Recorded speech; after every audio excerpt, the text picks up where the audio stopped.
In 2019, one of the most successful musicians on the planet made a devastating discovery. She did not own a single one of her own recordings. Every song she'd poured her life into sold to someone she didn't choose for a reported fortune, and there was nothing she could do to stop it. What Taylor Swift did next became one of the most powerful lessons in owning your work the modern world has ever seen. Because this isn't really a story about a pop star. It's a story about the single most important idea in building wealth from anything you create, and it applies to you whatever you make far more than you might think. Before we go further, this video is for educational purposes only, and it is not personalized financial advice. It's a factual look at a public business story. Figures are as reported and should be verified. Always do your own research and consider speaking with a qualified professional about your own situation. Now, let's talk about owning your work.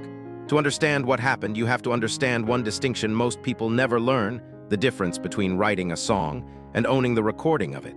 They are two completely separate assets, and that gap is where this entire story lives. Taylor Swift signed her first record deal as a teenager with a label called Big Machine. Like almost every new artist, that deal meant the label owned her master recordings, the actual recorded versions of her songs. She made 6 albums under it. Then in 2019, that label, and with it her masters, was sold, reportedly for over $300 million, to a company she had no say over. Sit with how that must have felt. 6 albums, years of her life. The songs that made her one of the biggest artists alive, and legally, she owned none of the recordings. Someone else did and had just sold them at an enormous profit without her. That's the harsh reality of not owning what you create. Now here's the crucial nuance, because it's the key to the whole story. Taylor did own something: the songwriting. She wrote her songs, so she held the publishing rights to the underlying compositions. What she didn't own were the masters, the specific studio recordings. 2 different assets, and she only held one of them. Think of it like this. The song, the melody and lyrics, is the recipe. The master recording is the finished dish cooked in the studio. She owned the recipe. Someone else owned every dish she'd ever cooked. Both have value, but she'd only kept half. And this is the trap that catches almost everyone who creates something valuable in any field. You do the work, you get paid for it, and you assume that's the same as owning it. It isn't. Getting paid is renting out your genius. Owning the asset is keeping it, so it can pay you again and again forever. Taylor had been paid brilliantly, but she'd been renting. The reason ownership matters so much is what it pays. A master recording earns money every single time that specific recording is streamed, sold, played in a film, an advert, a show. Whoever owns it collects that stream of income, potentially for decades. Industry practice means new artists very often sign those rights away early, before they have the leverage to keep them. So the person who owns the masters owns a machine that prints money from that music on autopilot.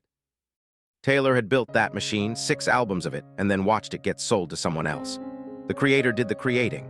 The owner kept the earnings. And this is the universal lesson hiding inside a celebrity headline. It's not just musicians. It's the freelancer whose work belongs to the agency, the employee whose invention belongs to the company, the creator whose content lives on a platform they don't control. Anytime you build something valuable that someone else owns. You're in Taylor's 2019 position. You made it. They keep it. When the sale went public, it became a very loud, very public fight. But underneath the drama was a cold financial fact. The recordings were gone, and she couldn't simply buy them back on her terms. It got starker. The following year, in 2020, those same masters were sold again, this time to a private investment firm, Shamrock Capital, reportedly for a figure in the region of $300 million or more. Her life's early work was now an asset being traded between companies, appreciating in value for everyone except the person who made it. Most people at this point would have accepted it, taken the loss, kept earning as an artist, and moved on. The masters were gone, fighting felt pointless. But Taylor did something that turned the entire situation on its head, and it's the part you can actually learn from. Remember the one thing she did own: the songwriting, the publishing, the recipes. Because she owned the compositions, she had the legal right to record them again, to go back into the studio and create brand new master recordings of her own songs, new versions that she would own outright. She couldn't take back the old masters, but she could make her own and make the old ones matter less. So that's exactly what she did. She began re-recording her old albums one by one, releasing them under a now famous banner, Taylor's Version. Same songs, new recordings, fully owned by her. It was ownership, reclaimed by recreation. And this is where it becomes genius, not just defiance. Because she asked her enormous fan base to stream and buy her versions instead of the old ones. Every time a fan chose Taylor's version, money flowed to the recording she owned, and away from the masters someone else had paid a fortune for. Think about what that did to the value of the old masters. Their entire worth depended on people listening to those specific recordings. But now the artist herself had released Owned by her replacements and was steering the whole world toward them. The old masters, the ones that firm had paid so much for, were quietly, deliberately being made less valuable by the day. And it worked spectacularly. The re-recorded albums she released, her versions of Fearless and Red and more top charts, drew massive streaming and in many cases eclipsed the originals. Fans overwhelmingly chose the versions she owned. She had in effect built a newer, better-owned copy of her own catalog and made it the one that mattered. So the asset she couldn't buy back, she simply outcompeted with a version of it that she owned. That is one of the most creative acts of ownership in modern business history. Now let's pull the lesson out of the celebrity story, because this is where it gets useful for you. The deep principle is this: ownership is leverage. The person who owns an asset holds the power in any negotiation over it. Taylor lost that power when the masters were sold, but she got it back, not by buying, but by creating something new she owned and making it the thing everyone wanted. She rebuilt her leverage from the one asset she'd kept. And leverage, once you have it, changes everything, including price. Because now, the people who owned those old masters had a problem. The recordings they'd paid a fortune for were worth less every day. So let's talk about how this applies to you, because you almost certainly create something of value, even if it's not music. Your work, your ideas, your skills, your content, your effort. And the question this story forces is a powerful one. Of everything you're building, how much of it do you actually own? And how much are you simply renting out to someone else who keeps the lasting value? For an employee, this is the difference between a salary and equity, being paid for your work versus owning a piece of what you help build. For a freelancer, it's who keeps the rights to what you make. For a creator, it's whether you build an audience you control or one trapped on a platform. In every case, there's a version where you own more of your own value, and it's almost always worth reaching for, because being paid feels like winning today. But owning is what pays you for all the years after the work is done. That's the gap between a good income and real, lasting wealth. And the leverage Taylor rebuilt was measurable, not just symbolic. Reports suggested that after the re-recordings dominated, the original masters, once valued in the hundreds of millions, had lost a meaningful chunk of their commercial value, precisely because her owned versions had taken over. The creator had quietly rewritten the price.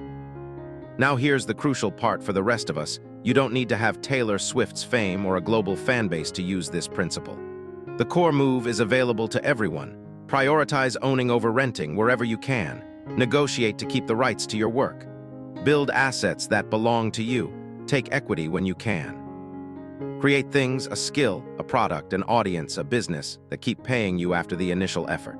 You won't rebuild a music empire, but you can absolutely tilt your own life from renting toward owning.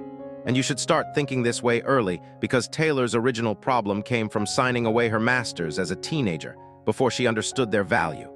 The best time to protect your ownership is at the beginning, before you've built something worth taking. So whenever you're about to pour serious effort into something, pause and ask the Taylor question. When this is valuable, who will own it? If the honest answer is not me, see if there's a way to change that before you start, not after. Let's make it concrete. If you're an employee at a growing company, a slice of ownership, equity, can one day be worth more than years of salary, because you own a piece of the thing itself. If you make things online, owning your email list and your own platform means that if any single app disappears, your audience doesn't. If you build a side business, structuring it so you hold the valuable assets, the brand, the customers, the intellectual property, is what turns effort into a machine that keeps paying. Same principle, ordinary scale. And notice the mindset underneath all of it. The renter thinks in terms of this paycheck. The owner thinks in terms of this asset for the next 20 years. Taylor, even in the middle of losing her masters, was thinking like an owner, asking not how do I get paid, but how do I get the lasting value back? That question is available to you on any scale, because the goal was never just to earn from your work. It was to own it, so it works for you long after you've stopped working on it. Now let's be fair and honest. Sometimes you can't own your work, especially at the start. A first job, a first deal, a first client may require handing over rights, and that's a normal, sometimes necessary step. Taylor herself signed that early deal for good reasons. It launched her career. The lesson isn't never rent. It's understand exactly what you're giving up, value it properly, and fight to own more as your leverage grows. Because that pattern, sign away ownership early before you understand its worth, is astonishingly common across creative and professional fields. Countless artists, inventors, and workers have watched others profit for decades from something they made once and didn't keep. Taylor's story is famous only because she fought back so publicly.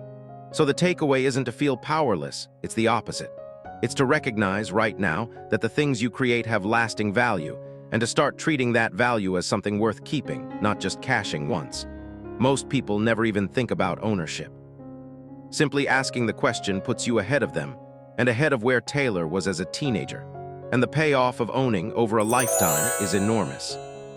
An asset you own, a stake in a business, a catalog of work, a property, a brand, keeps generating value while you sleep, exactly like Taylor's masters generated value for whoever held them. Studies of how real wealth is built keep landing on the same truth.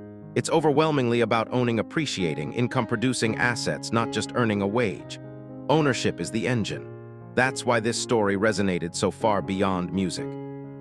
Everyone, deep down, understands the sting of building something valuable and watching someone else own it. Taylor just lived it at a scale and fought it with a creativity that turned it into a lesson the whole world could see. And her fight reframed something powerful about ownership, that even when you lose an asset, if you still own the source of its value, you're never truly out of the game. Taylor lost the masters but kept the songwriting, the source. And from that source, she rebuilt everything. Never underestimate the one piece you managed to keep. It can be the seed of getting the rest back. So identify your source, the core skill, relationship, or asset that everything else grows from, and guard it above all. That's the piece you never sign away. Because with the source in hand, Taylor didn't just survive the loss.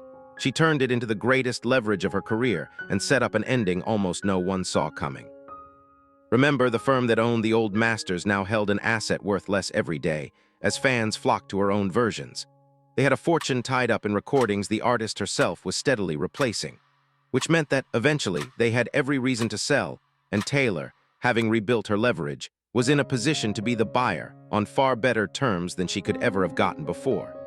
This is the beautiful, almost mathematical logic of leverage. By creating owned versions of her work and making them the ones people wanted, Taylor didn't just protect her future earnings, she lowered the price of getting her past back. She turned "I can never afford to buy my masters" into "the masters are now worth what I'm willing to pay." And that's a principle far bigger than music. When you build something the market wants that you control, you don't just earn from it, you gain bargaining power over everything connected to it. Ownership compounds into leverage, and leverage compounds into more ownership. It's a flywheel, and Taylor spun it masterfully. So the person who started this story powerless, a young artist who'd signed away her recordings, had, through owning the one thing she'd kept and recreating the rest, put herself in control of the entire situation. Same person, completely different power. The difference was ownership, used with patience and creativity. And then came the ending. In 2025, Taylor Swift announced she had bought back her original master recordings, reportedly for around $360 million, finally owning her first 6 albums outright, along with the videos, films, and unreleased music that came with them. She shared the news directly with her fans, that after everything, every recording she'd ever made was, at last, hers. The creator finally owned the creation entirely. The circle, drawn over 6 long years, was complete. And here's the detail that makes it a perfect lesson. Reports noted that the price she paid, around $360 million, was actually less than a figure the firm had reportedly paid for the masters years earlier. Why? Because her own re-recordings had lowered the catalog's value. Her strategy didn't just get her music back, it got it back at a discount she herself had engineered. That is leverage fully realized, so step back and see the whole arc. A young creator signs away her masters, not grasping their worth. Years later, they're sold out from under her twice at enormous profit to everyone but her. She refuses to accept it. She uses the one asset she kept, her songwriting, to recreate owned versions of everything, steering the world toward them. That rebuilds her leverage, lowers the value of the originals, and finally lets her buy them all back on her terms, from powerless to complete owner. Through nothing but understanding and refusing to give up ownership. That's why this is one of the great money stories of our time. Not because of the sums, though they're staggering, but because it's the clearest possible illustration of a principle that applies to every single person who creates anything of value. Own your work. And if you can't, keep the source and fight your way back to it. Because in the end, the money followed the ownership. It always does. The value flowed to whoever held the asset, and Taylor's whole journey was about becoming and staying that person. So take this into your own life, whatever you build. Ask of everything you're pouring yourself into, do I own this or am I renting it out? Where can I keep more of the value I create? What's the source I should never sign away? You don't need a stadium tour to apply it. You need only to start thinking like an owner on whatever scale your life allows. Because the difference between the people who earn well and the people who build lasting wealth is rarely talent, and rarely even income. It's this: one group gets paid for their work, and the other group owns it. And over a lifetime, that difference is everything.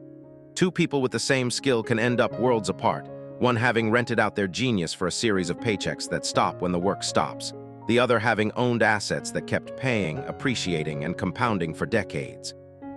Taylor Swift, at the largest imaginable scale, chose to be the owner and fought brilliantly to become one even after she'd lost her grip on it. The principle scales all the way down to you. So the master's story isn't really about masters.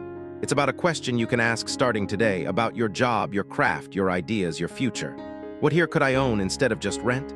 And how do I keep more of it? Answer that question well again and again across your working life, and you quietly shift yourself from the renter's side of the economy to the owner's side. It won't make headlines like Taylor's did. But in your own life over the years, the payoff can be every bit as life-changing. Because ownership was never reserved for pop stars and moguls. It's a mindset and a set of choices available to anyone who decides to stop giving away the value they create and start keeping it. So let's bring it together. Taylor Swift didn't own her master recordings and lost them in a sale she couldn't control. But she kept the source, her songwriting, and used it to recreate own versions of her work, steering the world toward them. That rebuilt her leverage, lowered the value of the originals, and finally let her buy her whole catalog back on her terms in 2025. The lesson for you isn't about music. It's about the gap between earning and owning, and choosing wherever you can to own what you create. None of this required you to be famous or a genius or lucky.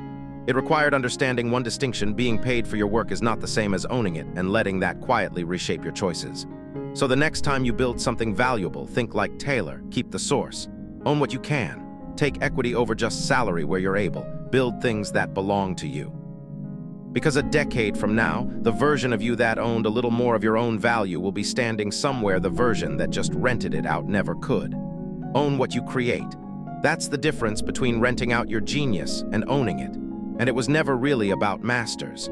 It was about who keeps the value you make. In our next episode, we look at how Taylor turned her name itself into a business, how the Eras Tour became one of the highest-grossing tours in history, and what it teaches you about treating your own skill and brand as a scalable enterprise, not just a job. If this story made you rethink how much of your own work you actually own, do 3 quick things for me. Give this video a like so more people find it. Share it with someone who's building something valuable. They need to hear this. And subscribe, because this is a whole series on the real money stories behind the famous. It genuinely helps, and there's a lot more to come. So here's your one action. Look at whatever you're pouring your effort into right now, your job, your craft, your side project, and ask the Taylor question: who owns the lasting value of this? If it's not you, find one small way to change that. Because owning what you create is how effort finally becomes wealth.